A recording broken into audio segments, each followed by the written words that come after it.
ஏன்டா அவன் கல்யாண வீட்டுல சொம்பு திருடும் போதே அவனை கட்டி வச்சு இழுத்திருந்தா அவன் இன்னைக்கு கோயில் நகையை திருடிட்டு வந்து நின்றுப்பானா? சூர்யாவோட சிங்கம் படம் பார்த்துருக்கீங்க. அதுல வந்து பிரகாஷ் ராஜ் போய் ஒரு கன்ஸ்ட்ரக்ஷன் ஓனர்கிட்ட போய் சொல்லுவார், ஐயா நான் உங்களுக்கு பாதுகாப்பு தர வந்திருக்கேன் அப்படின்னு. அந்த ஓனர் சொல்லுவார், எனக்கு எதுக்கு பாதுகாப்பு அப்படின்னு கேட்பாரு. இல்லைங்க, யாராச்சும் உங்கள்கிட்ட பணம் மிரட்டி காசு கேட்டு வருவாங்க அப்படின்னு. அப்படி யாருங்க வருவாங்க?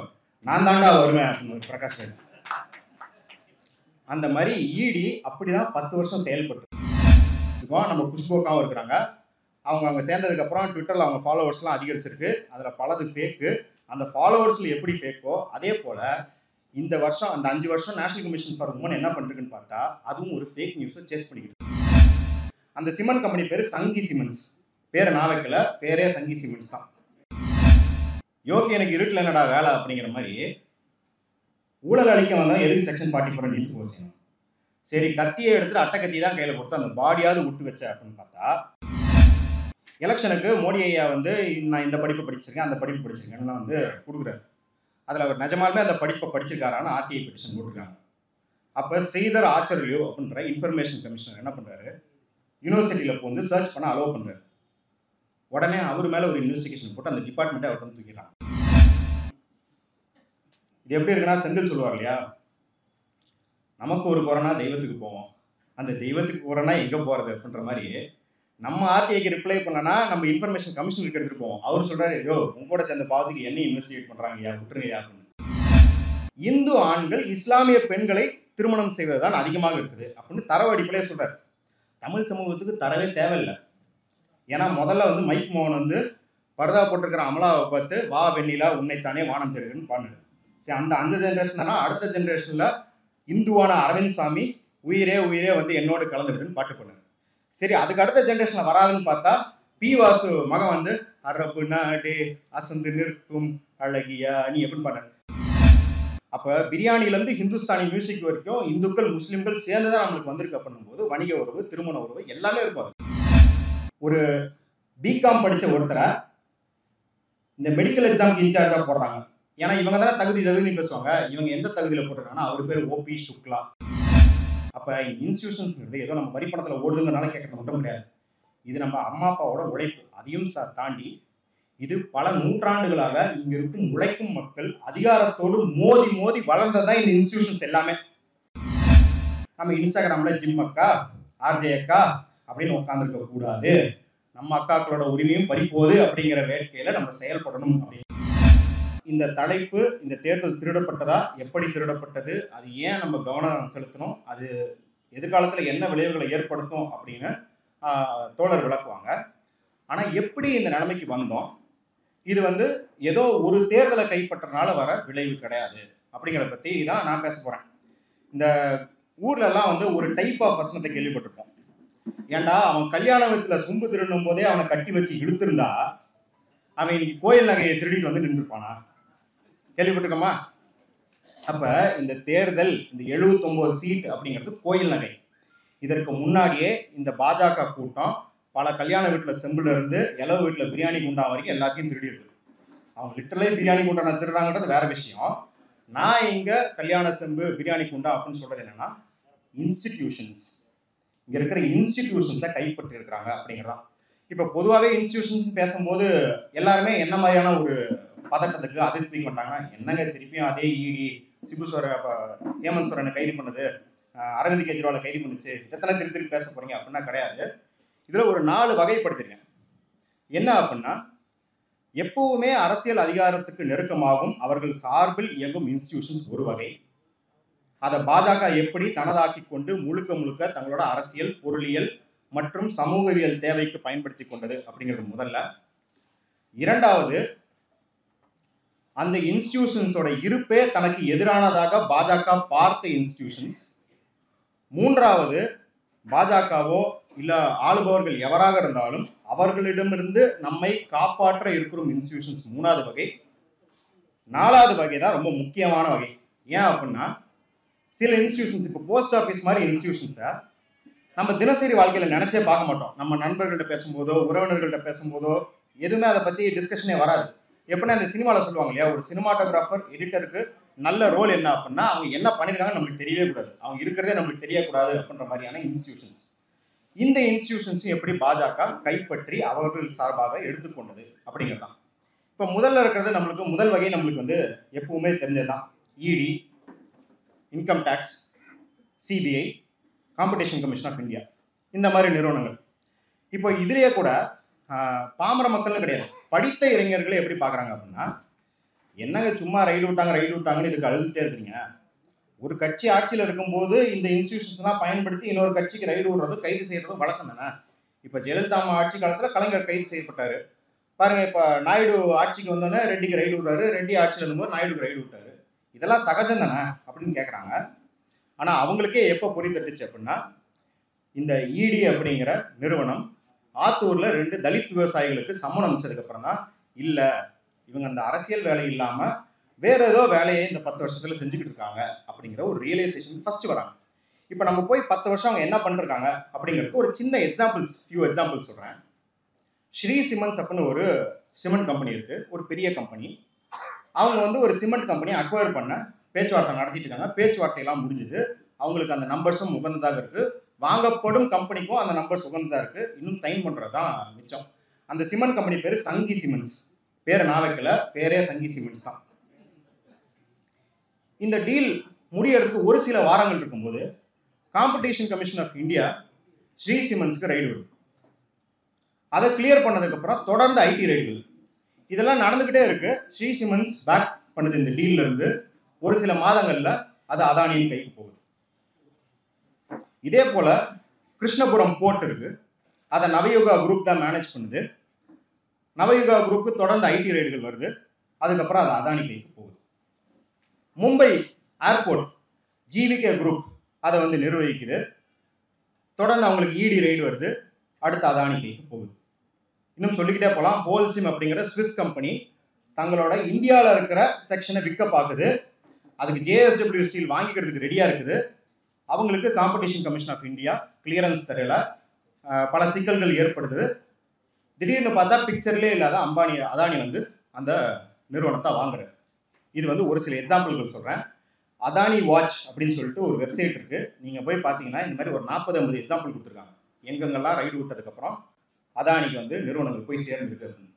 இது உடனே என்ன இதோட குறிக்கிறாங்க அப்படின்னா, அப்போ அதானிக்கு ED, CBI, IT, competition commission of இந்தியாலாம் வேலை பார்த்துருக்கு அப்படின்னா அது மட்டும் கிடையாது. இதை வச்சுக்கிட்டு அவங்க என்ன பண்ணுறாங்க அப்படின்னா, நிறுவனங்களிடம் கொண்டு போய் எலக்டோரல் பாண்டுக்கு ஸ்குவீஸ் பண்ணுறாங்க. இப்போ போய் ஒரு ரைடு விட்டா நிறுவனங்களுக்கு என்ன அப்படின்னா, இந்த யானை வரும் பின்னே மணி ஓசை வரும் முன்னே அப்படின்னு சொல்லுவாங்க இல்லையா, அந்த மாதிரி இடி முன்னாடி வந்துருச்சு இல்லை ஐடி முன்னாடி வந்துருச்சுன்னா பின்னாடி அதானி பாய் வராருப்பா அப்படிங்கிற ஒரு பயம். அதனால அவர்கிட்ட மொத்த கம்பெனி இழக்கிறதுக்கு இவன் ஏதோ ஒரு 100 கோடியோ 200 கோடியோ கேட்குறான், இவனுக்கு எலக்ட்ரோல் பாண்டா கப்பம் கட்டிடுவோம் அப்படிங்கிறது தான். இது என்ன மாதிரியான ஸ்கீம்னா, நிறைய பேர் சூர்யாவோட சிங்கம் படம் பார்த்துருக்கீங்க. அதில் வந்து பிரகாஷ் ராஜ் போய் ஒரு கன்ஸ்ட்ரக்ஷன் ஓனர்கிட்ட போய் சொல்லுவார், ஐயா நான் உங்களுக்கு பாதுகாப்பு தர வந்திருக்கேன் அப்படின்னு. அந்த ஓனர் சொல்லுவார், எனக்கு எதுக்கு பாதுகாப்பு அப்படின்னு கேட்பார். இல்லைங்க, யாராச்சும் உங்கள்கிட்ட பணம் மிரட்டி காசு கேட்டு வருவாங்க அப்படின்னு. அப்படி யாருங்க வருவாங்க, நான் தாண்டா வருவேன் அப்படின்னு பிரகாஷ் ராஜ். அந்த மாதிரி இடி அப்படிதான் 10 வருஷம் செயல்பட்டுருக்குது. இது வந்து எலெக்ஷனுக்கு ஒட்டி, இதனால தான் அவங்களால எலெக்ஷன் செய்ய முடியுது. அது என்ன அப்படின்னா, தேசம் முழுக்க அவங்க அரசியல் ரீதியாகவோ பொருளியல் ரீதியாகவோ இல்லை சூழ்ச்சியாகவோ எதையோ ஒன்று போடுறாங்க. அங்கே சட்ட ரீதியாக செய்ய முடியாத எல்லாத்தையும் ஒரு அடைப்பெடுக்கும் பிளம்பரை போல ED, CBI, IT, competition commission of இந்தியாலாம் வேலை பார்த்துருக்கு. நம்மளுக்கு வந்து பெரிய அரசியல் தலைவர்கள் கைது செய்யப்படுறதான் தெரியுது. ஒன்றும் இல்லை, இப்போ ராஜஸ்தான் வந்து ஸ்டேட் அசம்பிளி நடக்குது, எலெக்ஷன் 2023 நடக்குது.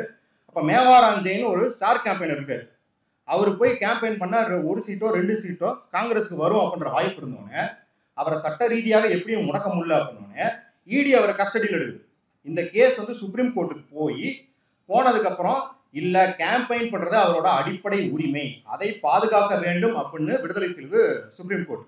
அப்போ பாருங்க, அதனால தான் கடைசியில் 2 பேங்க் அக்கௌண்ட்ல 500 ரூபா வச்சிருக்கிற விவசாயிகளுக்கும் ஈடு வருது. ஏன்னா அந்த ஊரில் இருக்கிற பிஜேபிக்காரு சட்டப்பூர்வமாக எல்லா இன்டிமிடேஷனும் ட்ரை பண்ணிட்டாரு, முடியலன்னும் போது ஈடு வருது. அப்போ இதுக்கு தான் இந்த இன்ஸ்டிடியூஷன்ஸ்லாம் இருக்குது. இதுக்கு மாறே கிடையாதா? என்னங்க ஈடினா இப்படிதான் இருந்திருக்கு எப்பயுமேனா கிடையாது. நம்ம எல்லாருக்கும் பிடித்த ஃபேவரட்டான பிரதமர் யாரு? யாராவது பதில் சொல்லுங்க. விபி சிங். கரெக்ட். அவர் ஆட்சியில் இருந்தபோது ஈடியை எப்படி நடத்தணும்னு காட்டியிருக்காரு. அம்பானி வீட்டுக்கு, அமிதாப் பச்சன் வீட்டுக்கு, கோயங்கா வீட்டுக்குலாம் ரைடு விட்டுருக்காரு. அவர் ரைடு விட்டதுக்கு அப்புறம் அந்த வருஷம் டாக்ஸ் கலெக்ஷன் ஜாஸ்தியா இருக்கு. அப்போ அவர் ஓபிசி ரிசர்வேஷன்றது மட்டும் இல்லை, அவர் கையில் எடுத்த எல்லா நிறுவனத்தையும் அவர் மக்களுக்காக எப்படி நடத்தலாம் அப்படிங்கிறதுக்கு ஒரு சான்றாக தான் இருந்திருக்காரு. இதுதான் முதல் டைப் ஆஃப் இன்ஸ்டிடியூஷன்ஸ் பற்றி. ரெண்டாவது, இவங்கள்ட்ட இருந்து நம்மளை காப்பாற்றுற அப்படிங்கிறத இவங்க இருப்புக்கே எதிரான இன்ஸ்டிடியூஷன்ஸ் அப்படின்னு சில இன்ஸ்டிடியூஷன்ஸ் இருக்கு. இப்போ இவங்க ஆட்சிக்கு வர்றதுக்கு முக்கியமாக ஒரு தாத்தா இருந்தார். அந்த தாத்தா பேர் என்ன? அண்ணா சார். நாங்களாம் இப்போ காலேஜில் படிச்சிருந்தோம். பயங்கரமாக உணர்ச்சி வயப்பட்டு அந்த India against corruption Facebook page இருக்கும், இன்டர்நெட்டில் வந்து இமெயில் அனுப்புவாங்க, பல்க் இமெயிலாம் அனுப்புவாங்க, எவ்வளோ கரப்ஷன் நடந்திருக்குன்னு இமெயில் அனுப்புவாங்க. அதெல்லாம் பார்த்து பயங்கரமாக வந்து இளைஞர்களுக்கு அரசியலில் பங்கு இருக்குது, சிம்புக்கு ரசிகர் மன்றம் இருக்குது அப்படின்னு வந்து உணர்ச்சி வயப்பட்டு தான் நாங்களாம் ஃபஸ்ட்டு அரசியலை வந்து விட்டு நோக்க ஆரம்பித்தோம். அந்த தாத்தாவுக்கு ஒரு கோரிக்கை இருந்தது, பல கோரிக்கைகள் இருந்தது. ஆனால் சட்டப்பூர்வமாக ஒரு சட்டத்தை நடைமுறைப்படுத்தணும்னு ஒரு கோரிக்கை இருந்தது. அது எந்த கோரிக்கை ஞாபகம்? லோக்பால். இந்த லோக்பால் அப்படிங்கிறத தினம் கேட்போம். அப்போ அன்னைக்கு 2012-13 தினம் கேட்ட ஒரு வார்த்தையை 2014 24 முறை எத்தனை முறை கேட்டோம்? கேட்கவே கிடையாது. எனக்கு தெரிஞ்சு அரசியல் நியூஸை கண்டினியூஸாக ஃபாலோ பண்ணுறவங்க மௌவா மைத்ரா தகுதி நீக்கம் செய்யப்படும் போது தான் கேட்டாங்க. ஏன்னா அவங்க என்ன கேட்டாங்கன்னா, எதுக்கு என்ன சிபிஐ விசாரிக்கிறது, லோக்பால் கமிட்டி ஏன் விசாரிக்கலன்னு ஒரு ஆர்டிஐ போட்டதை எடுத்து அவங்க ஹைலைட் பண்ணாங்க. மோடி என்ன வாக்குறுதி கொடுத்தாருன்னா, 2014 நான் வந்தால் லோக்பாலை நடைமுறைப்படுத்துவேன், இந்த நாட்டில் ஊழலே இருக்காது அப்படின்னு சொன்னார். இந்த லோக்பால் சட்டத்துக்கு அடிநாதம் அப்படிங்கிறது வந்து செக்ஷன் 44. அந்த செக்ஷன் 44 என்ன சொல்லுதுன்னா, ஒரு ஐஏஎஸ் அதிகாரியோ இல்லை ஒரு தேர்தல் ஆணையரோ இல்லை வந்து பொதுத்துறை நிறுவனங்களில் இருக்கிறவங்களோ எம்பியோ மினிஸ்டரோ யாராக இருந்தாலும் அவங்களோட சொத்து விபரத்தை பொது வெளியில் வைக்கணும், மக்கள் கண்காணிப்புக்கு வைக்கணும் அப்படிங்கிறது தான். மோடி ஐயா ஆட்சிக்கு வந்தோடனே முதல்ல சேர்ந்த சட்ட திருத்தங்களில் ஒன்று அந்த செக்ஷன் 44 நீர்த்து போக செய்கிறது நீக்கிறது. யோகி எனக்கு இருட்டில் என்னடா வேலை அப்படிங்கிற மாதிரி ஊழல் அளிக்க வந்தால் எதுக்கு செக்ஷன் 44 நீர்த்து போக செய்யணும்? சரி, கத்தியை எடுத்துட்டு அட்டை கத்தி தான் கையில் கொடுத்து அந்த பாடியாவது விட்டு வச்ச அப்படின்னு பார்த்தா, மோடி ஐயா ஆட்சிக்கு வந்து ஃபஸ்ட்டு 5 வருஷத்துக்கு 2019 வரை லோக்பால் கமிட்டிக்கு ஒரு தலைவரை கூட நியமிக்கல. ஏன்னு கேட்டதுக்கு அவர் என்ன சொன்னார்னா, ஐயா நான் ரொம்ப ஜனநாயகமான ஆள், இதை ஒரு கமிட்டி தான் தேர்ந்தெடுக்கணும், அந்த கமிட்டியில் நான் இருக்கேன், எதிர்கட்சி தலைவரும் இருக்கணும். ஆனால் பாருங்கள், எதிர்கட்சி தலைவராகிறதுக்கு தகுதியார அளவுக்கு கூட காங்கிரஸ் சீட்டுகளை ஜெயிக்கலையா, அதனால தான் ஏன் தேர்ந்தெடுக்க முடியல அப்படின்னு. ஆனால் இதே நிபந்தனை சிபிஐ தலைவரை உறுதி செய்கிறதுக்கும் இருந்தது. எப்படி எதிர்கட்சி தலைவர் வேணும், ஆளுங்கட்சி தலைவர் வேணும், எல்லாம் இருந்தது. ஆனால் சிபிஐயில் 2002 கோத்ரா ரயில் எரிப்புக்கு பிறகு கலவரம் நடந்தபோது தன்னோடு துணை நின்ற ஒருவரை சிபிஐக்கு தலைவராக்கும் போது இந்த விதி வந்து மோடி ஐயாவுக்கு தடையாக இல்லை, ஆனால் லோக்பாலுக்கு தடையாக இருந்தது. அப்புறம் சுப்ரீம் கோர்ட்டில் வழக்கு போட்டாங்க. காமன் காஸ் அப்படிங்கிறவங்க வந்து 2017 வழக்கு போட்டதுக்கப்புறம் சுப்ரீம் கோர்ட் வலியுறுத்தின பேரில் மல்லிகார்ஜுன கார்கேவை இந்த கமிட்டியில் ஸ்பெஷல் இன்வைட்டியாக கூப்பிட்டாங்க. லீடர் ஆஃப் தி ஆப்போசிஷன் கிடையாது, ஸ்பெஷல் இன்வைட்டின்னு கூப்பிட்டாங்க. அவரை கூப்பிட்டோன்னே அவரை நல்லிஃபை பண்ணுறதுக்கு ஜிதேந்திர சிங் அப்படின்ற அமைச்சரும் ஸ்பெஷல் இன்வைட்டியாக கூப்பிட்டாங்க. அவர் சொல்லிட்டாரு, நீ வந்து ஸ்பெஷல் இன்வைட்டி அப்படிங்கிறதெல்லாம் வந்து சட்டத்தில் இடம் கிடையாது, நீ என்னையை வச்சு ரேகிங் பண்ண கூப்பிட்ற அப்படின்னு சொல்லிட்டு அவர் பாய்காட் பண்ணிட்டார். அதுக்கப்புறம் நீதிமன்றம் கெடு வச்சதுக்கப்புறம் 2019 மே மாதம் எலெக்ஷன்னா மார்ச் மாதம் ஒரு தலைவரை நியமித்தாங்க. அவரும் 1.5 வருஷத்தில் வெளியே போயிட்டார். அதுக்கப்புறம் இன்னும் பல வருஷங்கள் தலையே இல்லாமல் தான் அந்த பாடி இருந்தது. அது மட்டும் இல்லாமல் இந்த ஆர்டிஐயில் நமக்கு தெரியறது என்ன அப்படின்னா, 84 சீட் ஏதோ இருக்குது அந்த கமிட்டியில், அதில் 30 சீட் தான் ஃபில் பண்ணியிருக்காங்க. மிச்சமெல்லாம் என்ன அப்படின்னா, இந்த நாட்டில் ஊழல் நடக்கிறதா, இந்த நாடு ஊழலற்று இருக்கணும் அப்படின்னு கண்காணிக்கிறதுக்கு பங்கு அதுலேயும் ஓபிசி எஸ்சி எஸ்டி மக்களுக்கு உண்டு அப்படின்னு உறுதி செய்கிற மாதிரியான சீட்டுகள் இருக்குது. கரெக்டாக அதை மட்டும் ஃபில் பண்ணல. அப்போ இங்கே வந்து ஊழல் இவங்க எப்போ பேச ஆரம்பிக்கிறாங்க அப்படின்னு நம்மளுக்கு தெரியும். இந்த ஓபிசி எஸ்சி எஸ்டி தலைவர்கள் அரசியலுக்குள்ளே வரும்போது தான் இவன் ஊழல்னு பேசவே ஆரம்பிக்கிறான். அந்த ஊழலை கண்காணிக்கிறதுக்கும் ஓபிசி எஸ்சி எஸ்டி மக்களை விடாமல் பண்ணுறதுக்கான எல்லா வழியும் பார்த்து வச்சுருக்காங்க. அதனால தான் இன்ன வரைக்கும் அந்த லோக்பால் கமிட்டிக்கு ஒரு ப்ராசிக்யூஷன் விங்கு கிடையாது. ப்ராசிக்யூஷன் பண்ணணும்னா இன்னும் அது சிபிஐ நம்பி தான் இருக்குது அப்படின்றதான். அதனால தான் பனாமா பேப்பர் வந்துருச்சு, பண்டோரா பேப்பர் வந்துருச்சு, ஹிண்டன்பர்க் அறிக்கை வந்துருச்சு. ஐயா நீங்கள் ஸ்விஸ்ஸுக்கெல்லாம் போகத்தில்லை, ஸ்விஸ்ல இருந்து தரவுகள் இங்கே வருது அப்படின்ற நிலைமையும் இன்ன வரைக்கும் லோக்பால் அமைப்பு ஒரே ஒரு கேஸை கூட கன்விக்ட் பண்ணி ஒரு ஸ்கேண்டலை கூட இன்னும் வெளியே கொண்டு வரல. அதுதான் வந்து நிலைமை. சரி, லோக்பால் அமைப்பு கண்காணிக்கிற அமைப்பு அதுதான் தவறிடுச்சு. இப்போ நம்ம வந்து அரசை கண்காணிக்கிறதுக்குன்னு ஒரு அமைப்பு இருக்கு. அதுதான் right to information act, RTI. Right to information act வந்து சட்டம் வந்து அதுவாக தனியாலாம் இயங்காது. அதுக்கு சென்ட்ரல் இன்ஃபர்மேஷன் கமிஷன் அப்படின்னு ஒரு அமைப்பு இருக்கு. இதையும் என்ன பண்ணுறாரு அப்படின்னா 2014 வந்தோடனே ஃபர்ஸ்ட் ஒரு வருஷத்துக்கு சீஃப் இன்ஃபர்மேஷன் கமிஷனர் நியமனமே பண்ணலாம். சீஃப் இன்ஃபர்மேஷன் கமிஷனர் ஒரு வருஷம், 2016 18 வரைக்கும் கீழே இருக்கிற எந்த கமிஷனரும் நியமனம் பண்ணல. இதனால அதுக்கு அடுத்த வருஷம் எவ்வளோ பேக்லாக் அப்படின்னு பார்த்தா 28,442 கேஸ் பேக்லாக் ஆகுது. அதாவது தகவல் அறியும் சட்டத்தில் நீங்கள் போடுங்க, இங்கே நிறைய பேர் தகவல் அறியும் சட்டத்தை பயன்படுத்தியிருப்பாங்க. 2014 முன்னாடி எப்படி போட்டதுக்கெல்லாம் பதில் இருந்தது, அதுக்கப்புறம் எப்படி பதில் கொடுக்க முடியாமல் போச்சு அப்படிங்கிறதையும் அவங்களுக்கு தெரியும். இதில் முக்கியமாக ஆர்பிஐ 33%. ஏன்னா அவன் வந்து டிமானிட்டைசேஷன், என்பிஏ நான் பெர்ஃபார்மிங் அசட்ஸு, டிஃபால்டர்ஸ் அதாவது இந்த மெகுல் சோஸ்கி, நீரவ் மோடி இவனுங்க மாதிரி வந்து கடன் வாங்கிட்டு எஸ்கேப் ஆனவங்களை பற்றிய டீட்டெயில்ஸ் எதை பற்றியும் ஆர்டிஐ தரவே கிடையாது. இது ஏன் முக்கியம் அப்படின்னா, இப்போ கூட 2 நாளைக்கு முன்னாடி செய்தி வந்திருக்கிறது என்ன அப்படின்னா, எலெக்ஷனில் ரிட்டர்னிங் ஆஃபீஸர்ஸ் பற்றிய டீட்டெயிலுக்கு ஆர்டிஐ போட்டிருக்காங்க. ஆக்டிவிஸ்டுங்கெல்லாம் சேர்ந்து போட்டிருக்காங்க. வெங்கடேஷ் நாயக் அப்படின்ற ஒருத்தர் தான் போட்டிருக்காரு. அதுக்கு கூட அந்த டேட்டா எங்கள்கிட்ட இல்லைன்னு ஆர்டிஐ எப்போ சொல்லுது? ஃபர்ஸ்ட் சொல்லலை. ஃபர்ஸ்ட் இந்த 30 டே டைம் பீரியடில் சொல்லாமல் அவர் அப்பீலுக்கு போனதுக்கப்புறம் இந்த டேட்டா எங்கள்கிட்ட இல்லைன்னு சொல்லுது. அப்போ அந்த அளவுக்கு ஆர்டிஐ சிதைச்சிருக்காங்க. இதோட பிரசிடென்ஸை வச்சுட்டு தான் அவர் என்ன பண்ணுறாரு, ஓகே இனிமேல் நம்ம தகவல் வெளியே சொல்ல தேவையில்ல அப்படின்ட்டு கொரோனா காலத்தில் மக்கள் எல்லாம் உயிரிழந்துருக்கும் போது பிஎம் கேர்னு ஒரு பொட்டியை வச்சு 30,000 கோடியோ 40,000 கோடியோ அதை சேர்த்துருக்காங்க. எவ்வளோன்னு இன்னும் கூட நம்மளுக்கு தெரியாது. அதில் 7 ஆர்டிஐ பெட்டிஷனையும் ரிஜெக்ட் பண்ணியிருக்காங்க.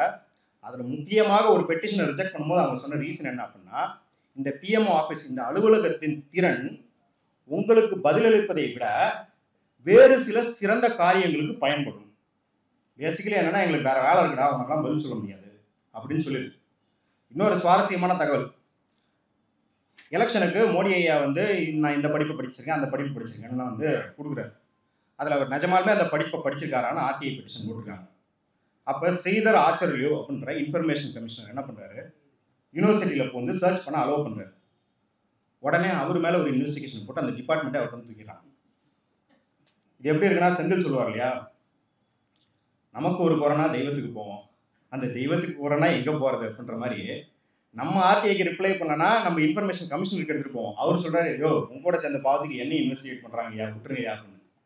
அப்போ இந்த அளவுக்கு தான் ரைட் டு இன்ஃபர்மேஷன் ஆக்டும் நம்மளுக்கு ஆக்சசிபிளாக இருந்திருக்குது. நம்மளால் அவங்கள கண்காணிக்கவே முடியல. சரி, இதையெல்லாம் தாண்டி நம்ம இனிஷியேட்டிவ் எடுக்கல. நம்மளை பாதுகாக்கிறதுக்குன்னு சில இன்ஸ்டிடியூஷன்ஸ் இருக்குது, டெமோக்ராட்டிக் அதாவது அமைப்புகள் இருக்குது, கட்டமைப்புகள் இருக்கு இல்லையா, அதையும் பார்ப்போம். நேஷனல் கமிஷன் ஃபார் உமன் சொன்னவனே தெரியும், அது எதுக்கு பேசிக்கிட்டு அதை ஒன்றுமே பண்ணுறதில்ல. ஹத்ராஸ் உங்களுக்கு தெரியும், ஒரு தலித் சிறுமி கூட்டு வன்புணர்வு செய்து கொல்லப்பட்டார். மணிப்பூரில் உலகமே வந்து வெட்டி தலை குனிகிற மாதிரி பெண்கள் நிர்வாணப்படுத்தப்பட்டு சொல்ல முடியாத கொடூரங்களுக்கு ஆட்படுத்தப்பட்டாங்க. அப்பையும் ஒன்றும் செய்யலை. அழுத்தத்துக்கு பிறகு அங்கே போனாங்க. பில்கிஸ் பானு வழக்கில் இவர்கள் பார்ப்பனர்கள் என்பதால் மேன்மையான குணம் படைத்தவர்கள் அப்படின்னு குற்றவாளியை விடுவிச்சதுக்கும் ஒன்றும் செய்யலை. ஆசிஃபா வழக்கிலையும் ஒன்றும் செய்யலை. இப்போ இந்த மாதிரி நம்ம வந்து லிஸ்ட் பண்ணும்போது என்ன நினைப்பாங்கன்னா, நேஷனல் கமிஷன் ஃபார் உமன் வந்து பாலியல் வன்புணர்வுக்கு தட்டி கேட்கறதுக்கு மட்டும் தான் இருக்குது அப்படின்ற மாதிரியான ஒரு இம்ப்ரெஷன் இருக்குது. அது மட்டும் கிடையாது. 2021 உங்களுக்கு தெரியும், 2ஆம் அலை கொரோனா அவ்வளோ இறப்புகள் நடக்குது. அதில் பெரிதும் பாதிக்கப்பட்டவர்கள் பார்த்தீங்கன்னா பெண்கள், குழந்தைகள். அந்த வருஷம் பட்ஜெட்டில் பெண்களுக்கு மருத்துவம், சுகாதாரம் இதற்கான அளவுலேருந்து 8,000 கோடியை குறைக்கிறாங்க. ஏன்னா உங்கள் நண்பர்களுக்கு நீங்கள் சலுகை தரணும், அதனால் 8,000 கோடியை குறைக்கிறாங்க. அப்போ நேஷனல் கமிஷன் ஃபார் உமன் இதையும் செய்திருக்க வேண்டும். ஆனால் இதையும் செய்யாமல் அங்கே சும்மா இருக்கிறாங்க அப்படின்னு நினச்சிருக்கோம். நம்ம புஷ்போக்காவும் இருக்கிறாங்க. அவங்க அங்கே சேர்ந்ததுக்கப்புறம் ட்விட்டரில் அவங்க ஃபாலோவர்ஸ்லாம் அதிகரிச்சிருக்கு. அதில் பலது ஃபேக்கு. அந்த ஃபாலோவர்ஸில் எப்படி ஃபேக்கோ அதே போல் இந்த வருஷம் அந்த 5 வருஷம் நேஷனல் கமிஷன் ஃபார் உமன் என்ன பண்ணிருக்குன்னு பார்த்தா அதுவும் ஒரு ஃபேக் நியூஸை சேஸ் பண்ணிக்கிட்டு இருக்கு. என்னன்னா 2018ஆம் ஆண்டு ரேகா சர்மா அப்படிங்கிற தலைவரை நியமிக்கிறாங்க. அவங்க பேக் டு பேக் தேவேந்திர ஃபட்னாவிஸை மீட் பண்ணுறாங்க, யோகி ஆதித்யநாத்தை மீட் பண்ணுறாங்க. எதுங்க என்ன தலைபோற காரியம் இத்தனை மீட்டிங் நடத்துறீங்க அப்படின்னு பார்த்தா வெளியே வந்து பத்திரிகையாளர்கள் சொல்கிறாங்க, இந்த நாட்டில் லவ் ஜிஹாதை எப்படி தடுக்கலான்னு பேசிக்கிட்டு இருந்தாங்க. லவ் ஜிஹாத்னா என்ன அர்த்தம்?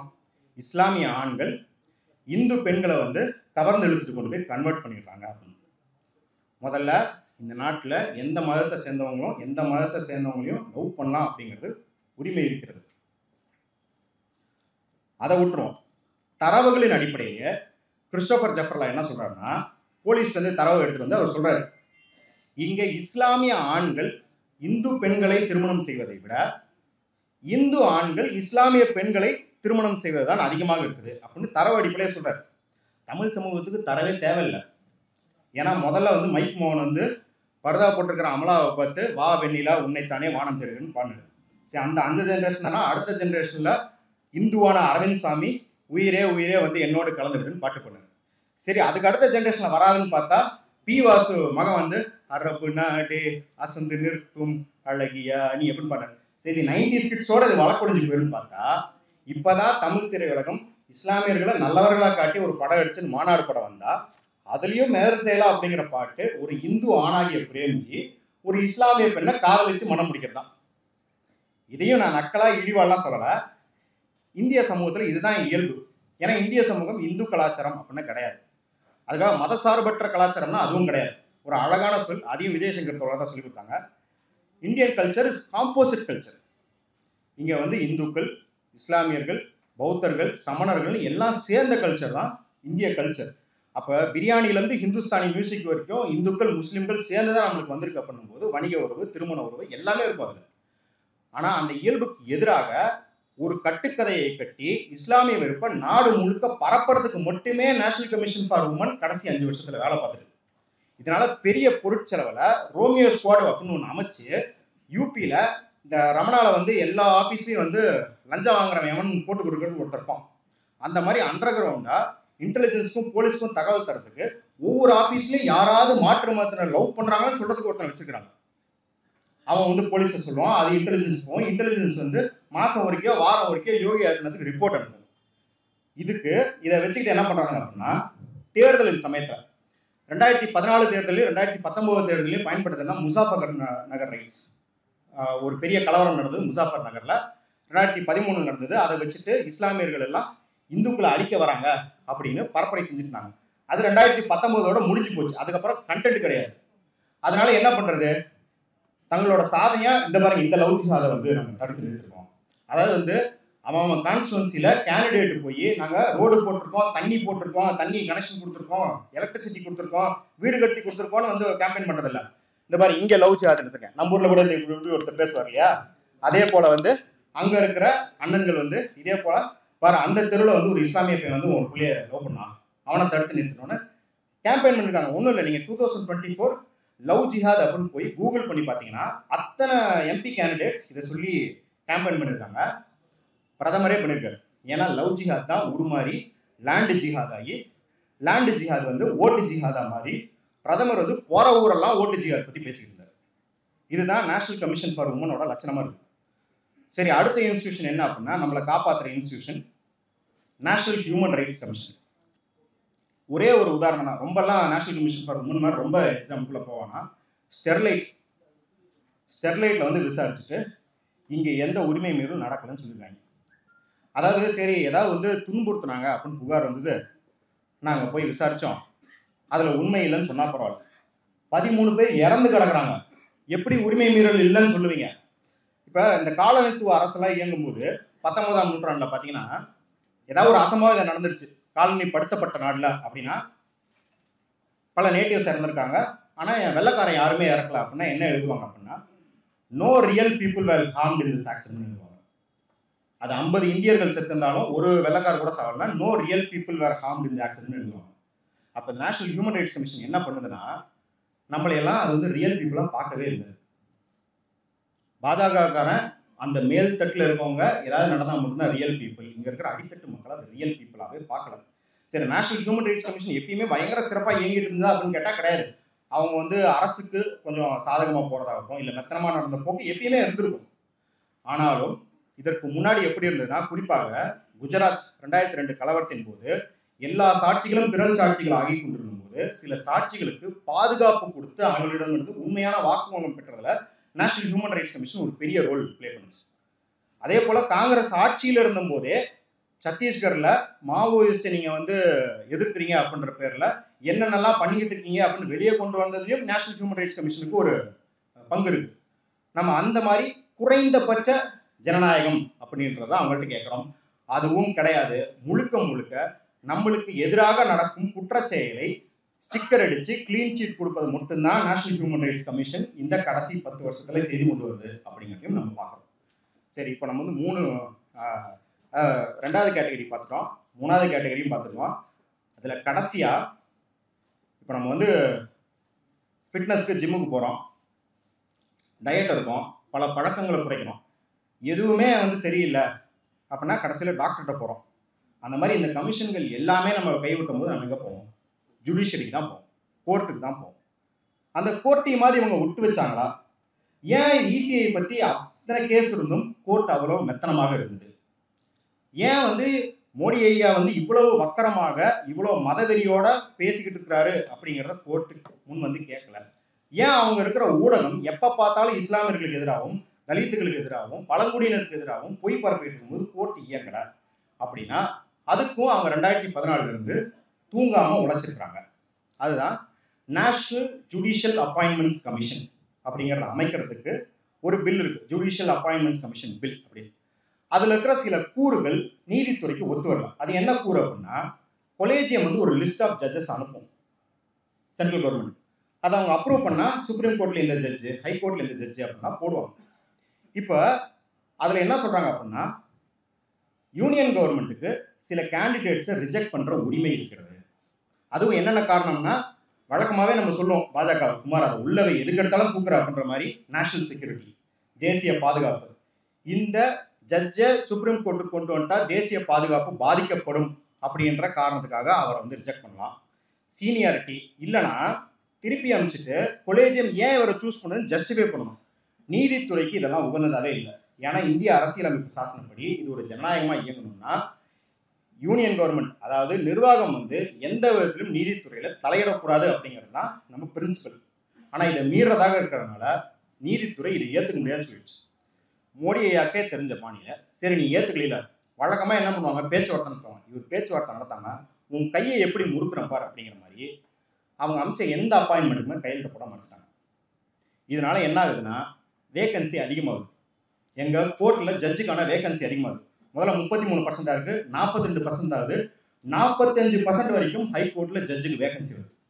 கர்நாடகா ஹைகோர்ட்டு கூட்டு போட்டு மூடிடுறாங்க, அவங்களால கேஸை டீல் பண்ண முடியல. முதல் முறையாக இந்திய வரலாறுல, எனக்கு தெரிஞ்சு உலக வரலாறே கூட இருக்கலாம், இந்திய வரலாறுல 2015 தலைமை நீதிபதி தாக்கூர் இதே மாதிரி ஒரு மேடையில் பேசிக்கும் போது மோடி பக்கத்தில் உட்காந்துருக்காரு, அழுகிறாரு. அவரால் கண்ட்ரோல் பண்ண முடியாமல் அழுகிறாரு. ஐயா எங்களால் முடியலங்கய்யா, கோர்ட்டு பேக்லாக் அவ்வளோ இருக்குது, நாங்கள் 24 மணி நேரம் உழைச்சா கூட முடியாதுன்னு மோடி ஐயா எந்திரிச்சு போய் எப்படி ஆறுதல் சொல்கிறாருன்னா, இஸ்ரோ சேர்மனுக்கு எப்படி ஆறுதல் சொல்கிறாரு நீங்கள் பார்த்துருப்பீங்க, முகமது ஷமிக்கு எப்படி ஆறுதல் சொல்கிறாருன்னு பார்த்துருப்பீங்க. வலுக்கட்டாயமாக பிடிச்சி இழுத்து தட்டி நாங்கள் ஏதாவது பண்ணுறோம் அப்படின்னாரு. இதுக்கப்புறம் என்ன ஆகுது அப்படின்னா கொஞ்சம் கொஞ்சமாக நீதித்துறை வளர்ந்து கொடுக்க ஆரம்பிக்குது. கடைசியில் அந்த என்ஜிஎஸ்சியை அக்செப்ட் பண்ணிக்கிறாங்க. இப்போ ஃபாஸ்ட் ஃபார்வர்ட் ஆகி இப்போ நம்ம வந்து அதோட தாக்கம் என்னன்னு பார்க்குறோம். ஒரு 3 எக்ஸாம்பிள் மட்டும் சொல்கிறேன். Justice KM Joseph, Gopal Subramaniam, justice Muralidhar, இந்த 3 பேர்களும் இந்த காலகட்டங்களில் கொலேஜியம் ரெக்கமெண்ட் பண்ணியிருக்கு சுப்ரீம் கோர்ட்டுக்கு மேலே கொண்டு போகிறது. நான் வந்து இது கோயின்சிடென்டலாக தான் சொல்கிறேன், தற்செயலாக நடந்ததுன்னு தான் சொல்கிறேன். இதுக்கான எந்த காரணமும் கற்பிக்கல. ஏன்னா இதுக்கு ஒரு காரணம் கற்பித்ததுக்காக ஹரிபரந்தாமன், நீதியரசர் ஹரிபரந்தாமன் மேலே நம்ம பிஜேபி நண்பர்கள் வழக்கு கொடுத்துருக்குறாங்க. இந்த KM ஜோசப் அப்படிங்கிறவர், இவருக்கு வந்து மறுக்கப்பட்டிருக்கு இல்லையா, உயர் பதவி மறுக்கப்பட்டிருக்கு. இவர் முந்தைய காலத்தில் உத்தரகண்டில் இருந்தபோது மோடி ஐயா அங்கே ஆட்சியை கலைக்க முயற்சி செய்யும்போது அது சட்டத்துக்கு புறம்பானது அப்படின்னு தீர்ப்பு கொடுத்தவர். கோபால் சுப்ரமணியம் 2002 மோடி அவர்கள் இல்லை அமித்ஷா அவர்களை கைது செய்யப்பட்ட அந்த சுராபுதீன் ஷேக் என்கவுண்டர், ஒரு ஃபேக் என்கவுண்டர் கேஸில் மோடி அமித்ஷா அவர்களுக்கு எதிரான தரவுகளை நீதிமன்றத்துக்கு வழங்கி உதவுனவர் கோபால் சுப்ரமணியம். ஜஸ்டிஸ் முரளிதர் இந்த அளவுக்கு கூட பெரிய பாவங்கள்லாம் அவர் பண்ணல. அவர் டெல்லியில் கலவரம் நடக்கும்போது போலீஸை கூப்பிட்டு கலவரம் நடக்காமல் பார்த்துக்கோங்கன்னு சொன்னார். இப்போ இவங்க 3 பேர்த்துக்கும் ப்ரமோஷன் கிடைக்கல. சரி, இவங்களெல்லாம் ப்ரமோஷன் கொடுக்காம யாரை ப்ரமோட் பண்ணிருக்காங்க அப்படின்னு பார்த்தா, ஆல் இண்டியா அதிபக்த பரிஷத் அப்படின்னு ஒரு அமைப்பு இருக்கு. யாராவது கேள்விப்பட்டீங்களா இந்த அமைப்பை? இந்த அமைப்பு எதுக்கு இருக்குன்னா, சங் பரிவார் அமைப்பை சேர்ந்த லாயர்கள், ரிட்டையர்டு நீதிபதிகள் எல்லாம் சேர்ந்து கூட்டாக கும்மியடிக்கிறதுக்கான ஒரு அமைப்பு. அப்போ என்ன சொல்றாங்கன்னா, இந்த ஜுடிஷியல் அப்பாயின்மெண்ட்ஸ் நீ கொலிஜியம்லேருந்து வாங்குற லிஸ்ட் வாங்குற, ஆனால் அதை நான் அன்அஃபிஷியலாக யார்கிட்ட வெரிஃபை பண்ணுறேன், இந்த அமைப்புக்கு தான் வெரிஃபை பண்ணுறேன் அப்படிங்கிறது தான் இங்கே வந்து இதோட அர்த்தம். இதை வந்து ஒரு சீனியர் அட்வொகேட் இருக்காரு, துஷ்யந்த் தாவேன்னு சொல்லிட்டு. அவர் வந்து இந்த மாதிரி ஒரு ஓப்பனாக ஒரு இதில் சொல்கிறாரு. அவர் வந்து பேர் சொல்லலை, நம்ம தான் ChatGPT இருக்கிறனால இவர் யாரை சொல்லியிருக்க கூடன்னு ஏஐ கேட்டுன்னு அதை கண்டுபிடிச்சு சொல்லிடுச்சு. அவர் வந்து 2023 பிப்ரவரியில் என்ன சொல்கிறாருன்னா, இப்போ ஒருத்தர் வந்து சுப்ரீம் கோர்ட்டுக்கு எலிவேட் பண்ணியிருக்காங்க, அந்த ஆள் வாழ்க்கையில் ஒரு நல்ல ஜட்ஜ்மெண்ட் கூட எழுதுனது கிடையாது அப்படின்னு. யாருன்னா அது ராஜேஷ் பிந்தல் அப்படிங்கிற ஒரு சுப்ரீம் கோர்ட் ஜஸ்டிஸ். அவர் வந்து இதுக்கு முன்னாடி என்ன பண்ணியிருக்காரு அப்படின்னா, அலகாபாத் ஹைகோர்ட்டில் இருந்திருக்காரு. அப்போ தற்செயலாக யூபி கவர்மெண்ட்டுக்கு சாதகமாக சில தீர்ப்புகள் எழுதியிருக்காரு. அதே போல் வெஸ்ட் பெங்காலில் இருந்திருக்காரு. தற்செயலாக மம்தா பானர்ஜிக்கு எதிராக சில தீர்ப்பு எழுதியிருக்காரு. இப்போ சுப்ரீம் கோர்ட்டில் தற்செயலாக இருக்கிறார். இதுதான் இங்கே செய்தி. இப்படி தான் நீதித்துறையும் போயிருக்கு. சரி, அதனால தான் இப்போ நம்ம என்ன பார்க்குறோம்னா, இடபிள்யூஎஸ் ஜட்ஜ்மெண்ட்லேருந்து இசிஐ தொடர்பான எந்த ஜட்ஜ்மெண்ட் வரைக்கும் சுப்ரீம் கோர்ட் மெத்தனம் காட்டுவதை பார்க்குறோம். இன்னும் இதில் பெரிய அவலம் என்ன அப்படின்னா, அபிஜித் கங்கோபாத்யாயன்னு வெஸ்ட் பெங்கால் ஒருத்தர், அவர் நீதிபதியாக இருக்கிறார். வாலண்டரி ரிட்டையர்மெண்ட் வாங்கிட்டு போய் பிஜேபியில் சேர்ந்து எம்பி பதவி வாங்குறாரு. ஓப்பனாக சொல்கிறாரு, நான் வந்து ஆர்எஸ்எஸோட தொடர்பில் தான் இருந்தேன், அவங்க சித்தாந்தத்தின் பேரில் தான் நான் என் வாழ்க்கையை அமைச்சிக்கிட்டேன். இன்னும் ஒரு கொடுமை என்னன்னா, ஒரு டிவி ஷோவில் அவரை கேட்குறாங்க, காந்தி ரேபிட் ஃபயர் இதை சூஸ் பண்ணுறீங்களா, அதை சூஸ் பண்ணுறீங்களா, பிரியாணியை சூஸ் பண்ணுறீங்களா, மசாலோட சூஸ் பண்ணுறீங்களா அப்படின்ற மாதிரி அந்த ஷோவில் காந்தியா கோட்சேவா அப்படின்னு கேட்டோம். யோசிச்சுட்டு இதை வந்து ஒரு பெரிய விவாதமாக எடுக்கணும். நம்ம இதுக்கு என்னால் எளிமையாக பதில் சொல்ல முடியாது. இது காந்தி சாவர்கர் கூட கிடையாது, காந்தி கோட்சேக்கே. இப்படி ஒரு நபர் நீதிபதியாக இருந்திருக்கிறாரு. வாலண்டரி ரிட்டையர்மெண்ட் வாங்கிட்டு பிஜேபியில் போய் நேராக சேர்ந்து எம்பி பதவி வாங்கியிருக்காரு. இன்னும் ரிட்டையர் ஆகாமல் இந்த மாதிரி பல பேர் இருக்கிறாங்க. இந்தியாவில் இதுக்கு முன்னாடி 90கள் வரைக்கும் பார்த்தீங்கன்னா, ஒரு நீதிபதி, சுப்ரீம் கோர்ட்டில் நீதிபதி வெளியே வந்து அரசியலுக்குள்ளே போவது அப்படின்றது வந்து 6 வருஷம், மினிமம் 6 வருஷமாவது கேப் இருந்திருக்கு. இது விதி கிடையாது. ஒரு 6 வருஷம் 7 வருஷமாவது கேப் இருந்திருக்கு. நிறைய பேர் 15 வருஷம் கழிச்சு 20 வருஷம் கழிச்சு போயிருக்காங்க. முதல் முறையாக ரஞ்சன் கோகோய் தான் தீர்ப்பு எழுதி ரிட்டையர் ஆகிட்டு 7 மாசத்துல பாஜக எம்பி ஆனார். அப்போ தொடர்ந்து நீதித்துறை எப்படி இருக்கு அப்படின்னா, நீதித்துறைக்குள்ள இருந்து உங்கள் விசுவாசத்தை ப்ரூவ் பண்ணீங்கன்னா வெளியே வரும்போது உங்களுக்கு பதவிகள் கிடைக்கும். இல்லை நீதித்துறையிலே நீங்கள் கீழ் மட்டத்திலேருந்து உங்கள் விசுவாசத்தை உறுதி செஞ்சீங்க அப்படின்னா மேல் மட்டத்துக்கு உயர்வீங்க அப்படிங்கிற மாதிரி நீதித்துறை மாற்றப்பட்டிருக்கிறது. 3ஆம் கட்ட இதுவும் முடிஞ்சிச்சு. அதை நம்மள பாதுகாக்க வேண்டிய நிறுவனங்கள். 4வது என்ன அப்படின்னா, இந்த போஸ்ட் ஆஃபீஸ் மாதிரி நம்மளுக்கு இருந்ததுனே தெரியாது அப்படிங்கிற நிறுவனங்கள். அது வந்து முதல் வகை பார்த்தீங்கன்னா யூஜிசி, யூனிவர்சிட்டி கிராண்ட்ஸ் கமிஷன். 2014 இல்லை வந்து குறிப்பாக 2016 ரோஹித் வெமுலா மரணத்துக்கு முன்னாடி யூனிவர்சிட்டி கிராண்ட்ஸ் கமிஷன் இருந்ததே பொதுமக்களுக்கு பெரிதும் தெரியாது. ஏன்னா அது வந்து உயர்கல்வியை நிர்வகிக்கிற நிறுவனம். அவனும் பார்த்தீங்கன்னா ரோஹித் வெமுலா மரணத்திலேயாகட்டும், இல்லை வந்து பிரக்யா அப்படின்னு சொல்லிட்டு ஒரு மருத்துவ உயர்கல்வி மாணவர் வந்து மும்பையில் இறந்தாங்க, அதுலேயே ஆகட்டும், எல்லாத்துலேயும் மெத்தனம் காட்டணும் சுப்ரீம் கோர்ட்டை திட்டு வாங்கினாங்க. இவங்க ஏன் இப்படி இருக்கிறாங்க அப்படின்னு பார்த்துருந்தா, இவங்க தொடர்ந்து செயல்பாடெல்லாம் எப்படி இருக்குன்னா, ஓபிசி எஸ்சி எஸ்டி மாணவர்களுக்கு ஸ்காலர்ஷிப் வராமல் பார்த்துக்கிறது, இல்லை கடைசி நேரத்தில் எலிஜிபிலிட்டி கிரைட்டேரியாவை மாற்றி அவங்களுக்கு தலைவலியை தரது, இப்படியே இருக்கானே இந்த நாடா எங்கேயா போகுதுன்னு பார்த்தா நம்ம ஊரில் இருக்கிற எல்லா நாடாவும் காக்கி டவுசர் தான் போய் நிற்கும் அப்படிங்கிறதுக்கு சான்றாக கரெக்டாக என்ன பண்ணுறாங்கன்னா நோட்டிஃபிகேஷன் அனுப்புகிறான். எல்லா காலேஜும் பகவத்கீதை படிக்கணும், இருக்கிற ஆசிரியர்கள்லாம் இதில் குருகுல பயிற்சி எடுத்துக்கணும் அப்படிங்கிற மாதிரி.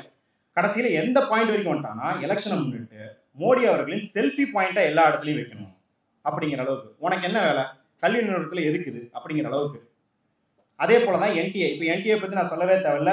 ஒரு நீட் எக்ஸாம் 2 லட்சம் பேர் எழுதுகிற, 3 லட்சம் பேர் எழுதுகிற நீட் எக்ஸாம் நடத்த வக்கில்லை. 2.5 கோடி பேர் ரயில்வே எக்ஸாம் எழுதுறாங்க. அதெல்லாம் ஒரு காலத்தில் நல்லா நடந்துருக்கு. ஆனால் இன்னைக்கு 2 லட்சம் பேர் எழுதுகிற நீட் எக்ஸாமும் உறுதியாக நடத்த முடியல. ஏன்னு பார்த்தா அதில் தலைமை பொறுப்பு வகிக்கணும்னா அதில் ஒரு கிரிட்டேரியா என்னன்னா, அஃபிஷியல் கிரிட்டேரியாவில் அன்ரிட்டன் ரூல், நீங்கள் சங் பரிவார் அமைப்பை சேர்ந்தவராக இருக்கணும். இப்போ சங் பரிவார் அமைப்பை சேர்ந்தவர் தான் யூபிஎஸ்சிக்கு இருந்திருக்காரு, அவர் தான் என்டிஏக்கு வந்திருக்காரு. ஒரு 3 மாதம் முன்னாடி எக்ஸாம் போஸ்ட் பண்ணப்போ என் நண்பன் சொல்லும்போது என்ன சொன்னா, என்னடா இவனுக்கு வந்து இதே நடத்த வக்கில் இருக்காங்க பாரு, யூபிஎஸ்சி எப்படி செழிப்பாக நடத்திட்டு இருக்காங்க பாரு.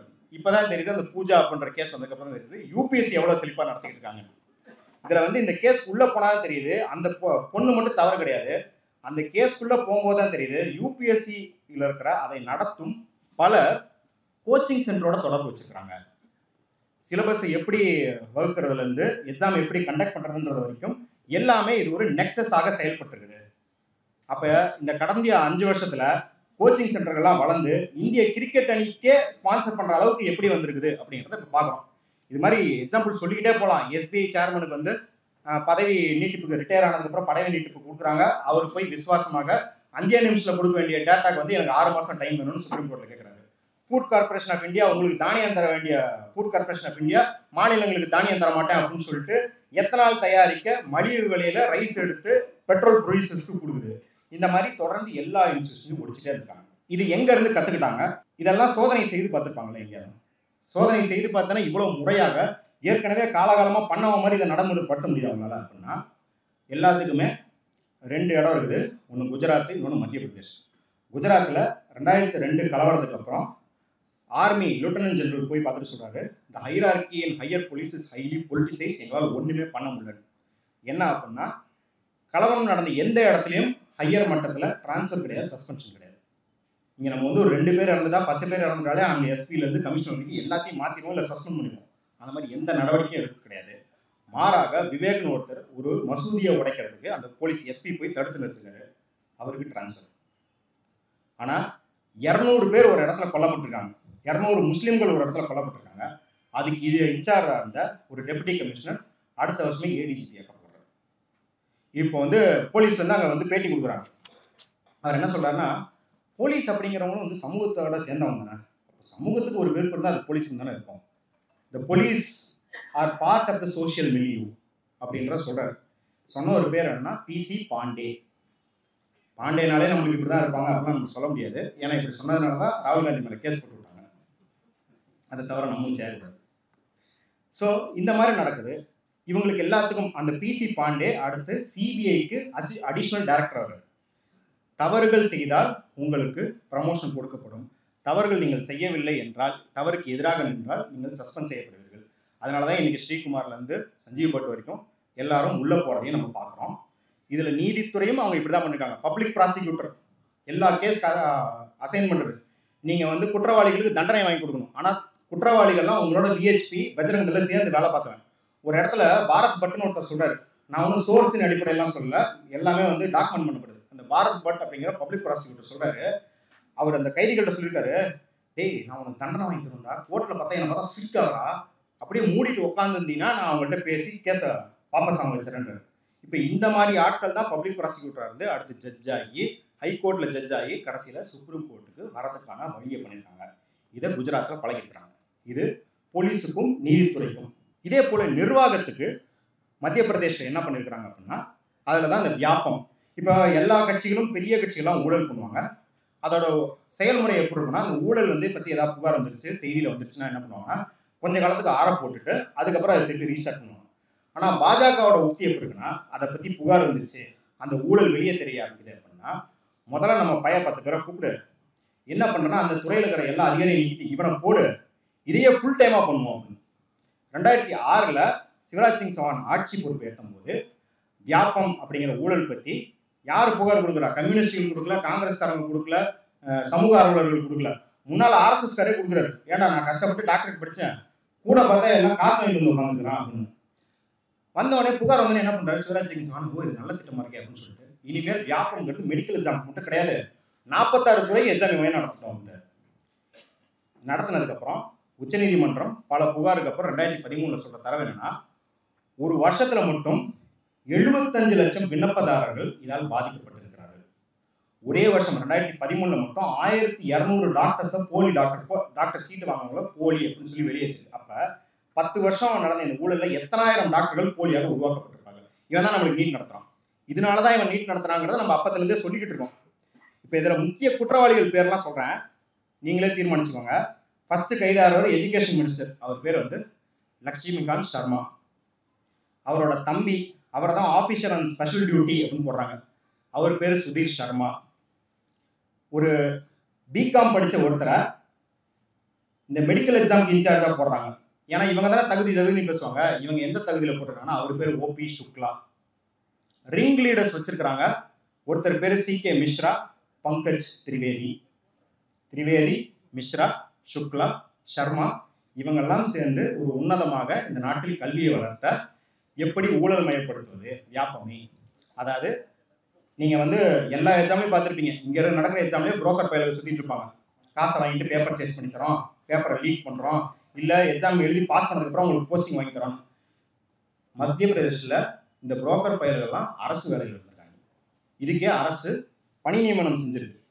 ஸோ இதன் வாயிலாகத்தான் நம்ம என்ன புரிஞ்சுக்கிறோம் அப்படின்னா, குஜராத்தை பார்த்து போலீஸு, சிபிஐ, இடி அங்கே குஜராத்தில் யாரெல்லாம் நல்லா பெர்ஃபார்ம் பண்ணாங்களோ அவங்கெல்லாம் இதில் போட்டிருக்காங்க.